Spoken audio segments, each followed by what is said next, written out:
Section 51 of CGST Act contains the provision of GST TDS. ये GST TDS पहले applicable था for government organizations, but after the 54th GST Council meeting, it is applicable in metal scrap sector in India. Hello friends, welcome to our channel Reorient. आज मैं इस video के द्वारा आपको बताऊंगा one of the major change in 54th GST council meeting in regard to GST TDS for the metal scrap sector in India. RCM यानी reverse charge mechanism has been introduced in metal scrap. अगर unregistered supplier से कोई GST registered person metal scrap खरीदता है, then जो person metal scrap खरीद रहा है वो RCM बेसिस पे जीएसटी का पेमेंट करेगा। Further, TDS at the rate of 2% has been introduced on supply of metal scrap by a registered person under B2B supply.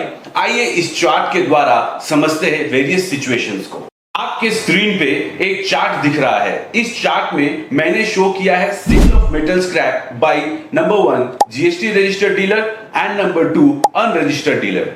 अब सिचुएशन 1 देखते हैं। अगर रजिस्टर्ड डीलर मेटल स्क्रैप बेचता है रजिस्टर्ड बायर को, देन 18% जीएसटी लगेगा payable by the seller. RCM applicable नहीं होगा and further 2% GST TDS to be deducted by buyer.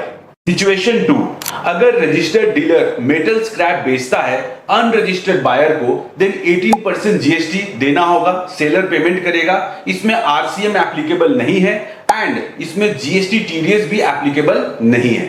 Situation 3, अगर अनरजिस्टर्ड सेलर मेटल स्क्रैप बेचता है जीएसटी रजिस्टर्ड बायर को, देन 18% जीएसटी लगेगा बाय बायर अंडर RCM यानी reverse charge mechanism and GST TDS applicable नहीं होगा।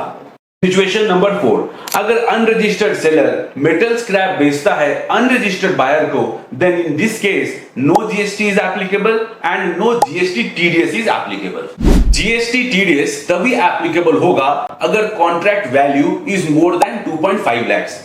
जीएसटी टीडीएस का rate है 2% आईजीएसटी या फिर 1% CGST and 1% SGST. GST TDS deduct करने के लिए आपको पहले जीएसटी REG 07 फॉर्म जीएसटी के कॉमन पोर्टल में सबमिट करके रजिस्ट्रेशन लेना होगा।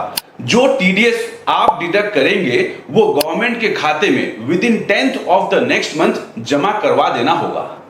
A TDS certificate is to be issued by the deductor. This certificate will be available electronically to the deductee on the common portal in form GSTR 7A.